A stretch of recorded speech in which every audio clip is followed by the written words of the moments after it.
Bye, buddy. Hope you find your dad.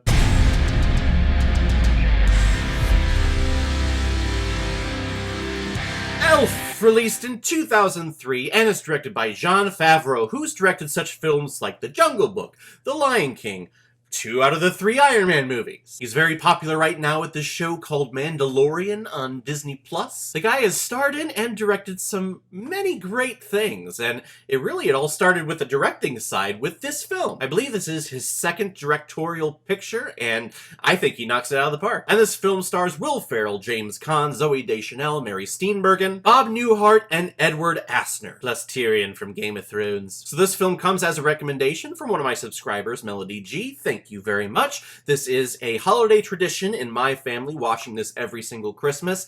That, and It's a Wonderful Life, and Rudolph the Red-Nosed Reindeer, and The Grinch. Yes, I said The Grinch, the Jim Carrey version. So I was going to watch this anyway, so why not watch it and review it for this channel? The review of this movie, though, is actually going to be a little bit shorter than what I normally do, because I have a very serious and special message to deliver at the end. But until then, let's get into it with Elf. Elf tells the story of Buddy, who is a human living up in the North Pole with all the elves and Santa Claus. And one day, Buddy learns the truth that he is not actually an elf, he is a human who was put up for adoption when he was younger. And upon hearing news that his biological father is on the naughty list, Buddy embarks on a journey to New York City to find his father and to be with him. And this was right around the time when Will Ferrell in film was hot.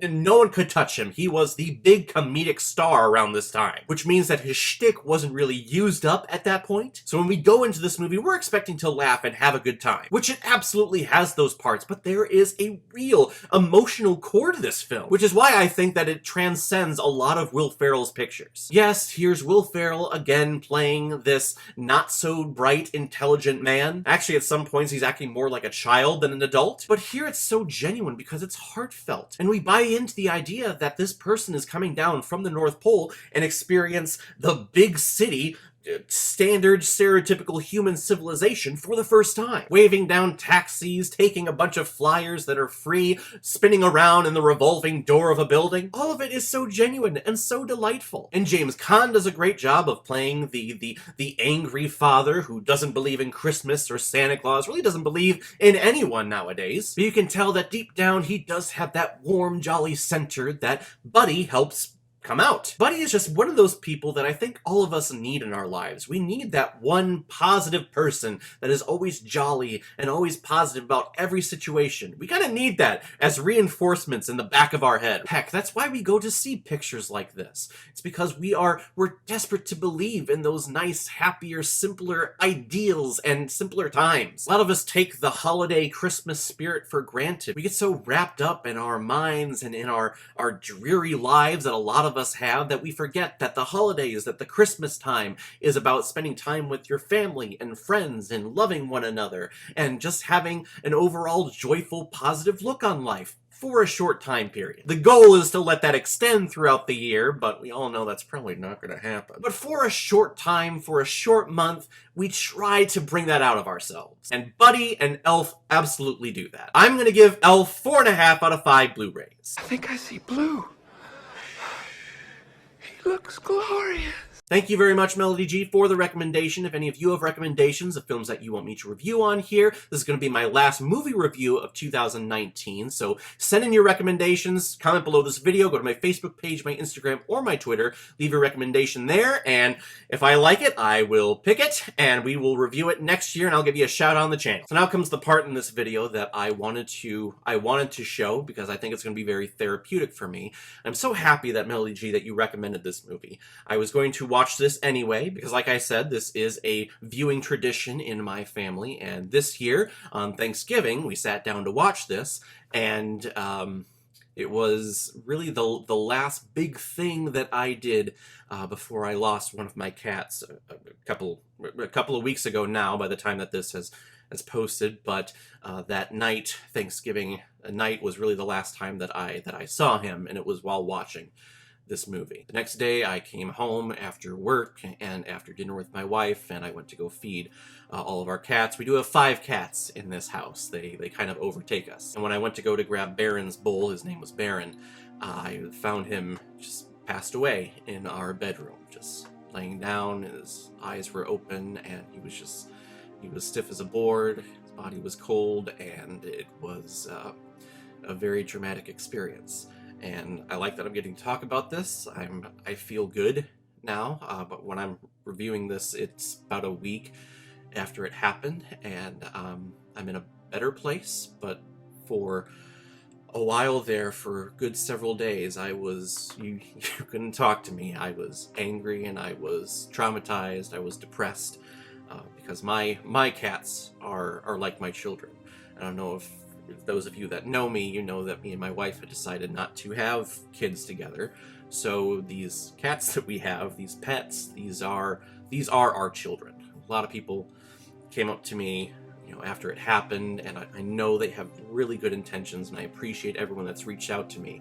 But when they say things like, "Oh, they're like your children," I don't like that phrase, because they are my children, and having to walk in on one of them like that, it was very traumatizing. And it's the second time that's happened to me. It happened to me when I was a freshman in college, actually.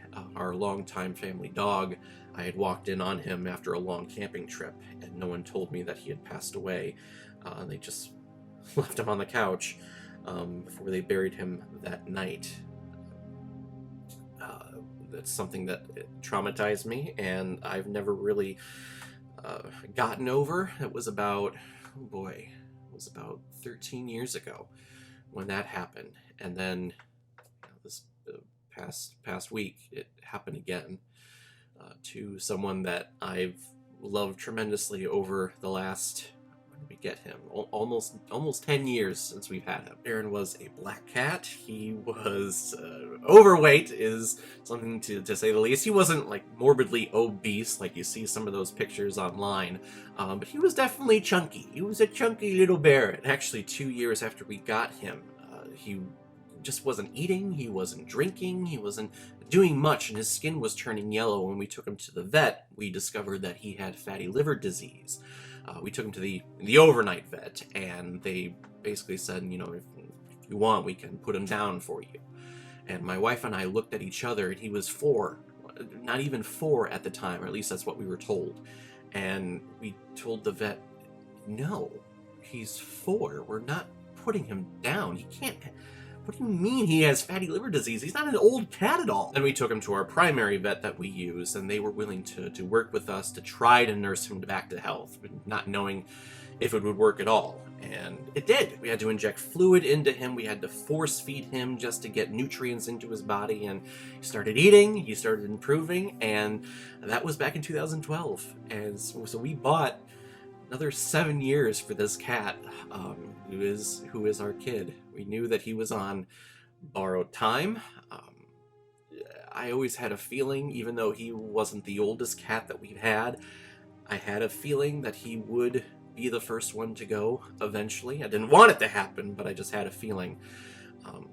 He, leading up to the event, to his passing, he was fine. He was acting normal. He was eating normal for the most part. There was one night, about 3 days prior, that he was just growling like crazy and wouldn't eat. So we just kind of kept him in a room overnight. He ended up eating the food that I had put out for him, so we just didn't think anything of it. And we came home the Friday after Thanksgiving, Black Friday, very fitting now, and just to find him just dead on the floor. It's an experience that I don't wish on anyone, not my worst enemy. I miss him a lot. I feel really bad for my wife, who was there with me. I was the one that walked in on him, and screaming at the top of my lungs. She came in, and it was traumatic for her. She's still not over it either. None of us will. None of us ever will be. But I feel bad. I crumbled to the ground like a little child, like a little baby, and just wailing. And she was there having to take care of me because I couldn't take care of myself. And I feel really bad about that because she deserved to grieve too. which she did. This was very hard for her as well. I feel sorry that I wasn't strong for her.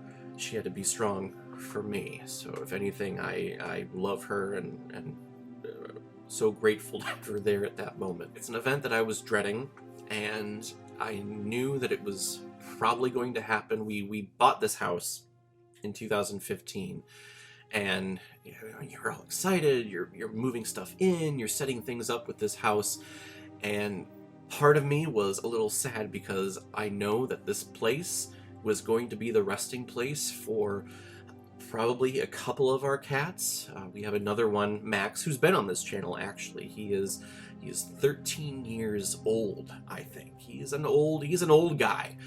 We actually took him to the vet the next day after Baron had passed, and because we were just freaking out and we were so paranoid. Took him in, and he is healthy. Apparently he has just beautiful blood. Every time we take him into the vet, they say, oh, he just has the most beautiful blood, and he's the most handsomest boy on the planet. I don't know what it is about vets and Max, but he's a ham bone. But I knew no matter how long we keep this house that some of our cats were going to pass away here. And it's the reason why I put off buying a shovel. It's been 4 years since we've had this house, and I'd never owned a shovel before, because I knew that if I bought that shovel, that was going to be the instrument I was going to use to lay my cat to rest. And that night on Black Friday, I had to go buy a shovel. Of all things to go to the store on Black Friday, right? I had to buy a shovel, and we bought a nice little cat bed because we weren't just going to place him in the ground. He was going to be comfortable. Oh, God. This is a pain I never want anyone to experience. It is necessary. Not everything is forever, especially if you're a living thing. Eventually you are going to pass away, and I just wish I had more time with him. Every year on Thanksgiving, we have a tradition of decorating our house for Christmas. And putting up ornaments. Every one of our cats has their own ornaments, and what we like doing is we like one of us picking them up and the other one putting the ornament on the tree and just having a short little cuddle party with each one of our cats when we do that. And I guess I'm grateful that we got to do that one last time for Baron this year, even though if he passed away the next day.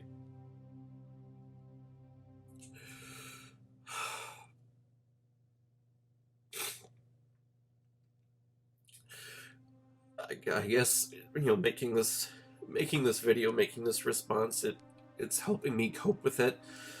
I'm better than where I was a few days after his passing.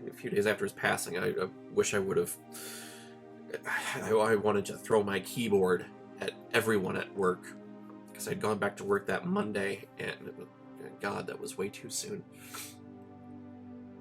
So taking time to record this, I think, is helping. So this movie, like I said, is always going to hold a special place in my heart, because it was one of the last things that I got to experience with Baron. He was sitting on the couch next to me with his big old belly and his big old butt, just cleaning himself a lot. And it's really funny. Whenever he cleaned himself, because he was so big, he always had to struggle to get down to the lower parts. Yeah.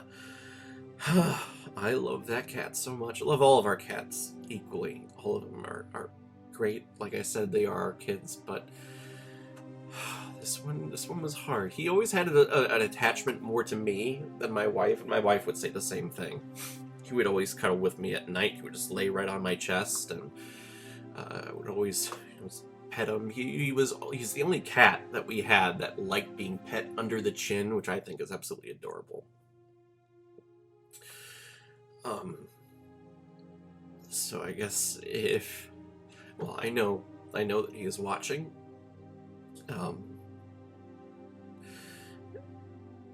I just want to let you know, Baron, that I love you.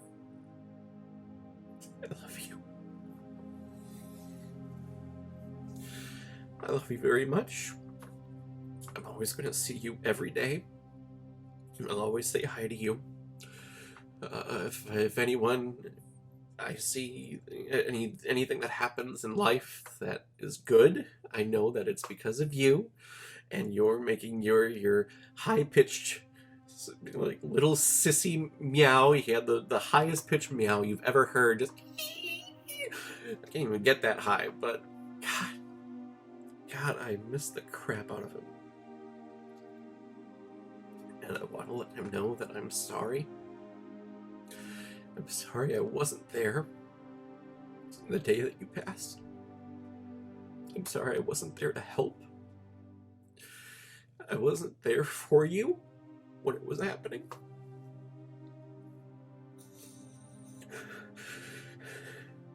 I hope it wasn't painful. I'm telling myself that it wasn't. I really hope it wasn't. But I want you to know that I love you. I love the crap out of you, and I will never, ever forget you. I know you will always be there watching. And like I said, I'm so sorry. I'm glad that we got to spend another Thanksgiving night with you. To put your ornament up on the tree. We'll never not put it up. So that's gonna go up every single year going forward. I love you, Baron, and I miss you. I miss you a lot. The other cats miss you too. You can tell. But we'll be able to move on. But we'll never, ever forget you. And I love you, Baron. I love you so much. Sorry to bring everyone down this holiday season, but this ending of this year and this holiday season, it's not going to be fun for either of us. And I wanted to do something for him. Do something for myself to help me cope and move on. I feel like I've cried so much over the past week that I just have nothing else to cry, and it hurts now to cry. It's actually been a couple of days since I've cried. So that, I think always doing that every once in a while is definitely gonna help, but he knows that I'm much better. So thank you everyone for watching, allowing me to do that. If any of you have fun holiday stories about your pets, your dogs, your cats, your lizards, whatever you have, if any of you have fun little stories, I'd love to hear them around the holidays. It will definitely help. So share your stories, comment below this video, please. And yeah, thank you everyone. This has been an amazing year. This is my last movie review that I'm doing in 2019, so we'll see everyone in 2020. Wow, it's hard, going to be difficult to say that. In a couple of weeks, I'm going to be posting my top 10 best movies that I reviewed and top 10 worst movies that I reviewed this year. Those are coming up in the last couple of days of 2019, so check out those. Again, thank you everyone for allowing me to do this. I love all of you. All of you that have subscribed or at least given me a chance on here. This is a nice coping mechanism. This is a nice creative outlet for me. This is why I do this, is so that I can just talk about movies, something that I love doing, and be able to communicate and share myself with everyone. So thank you all for allowing me to do that. So like I say every single time, be well, be good to each other. You know what? Go love on your pets. Please. Take care, guys.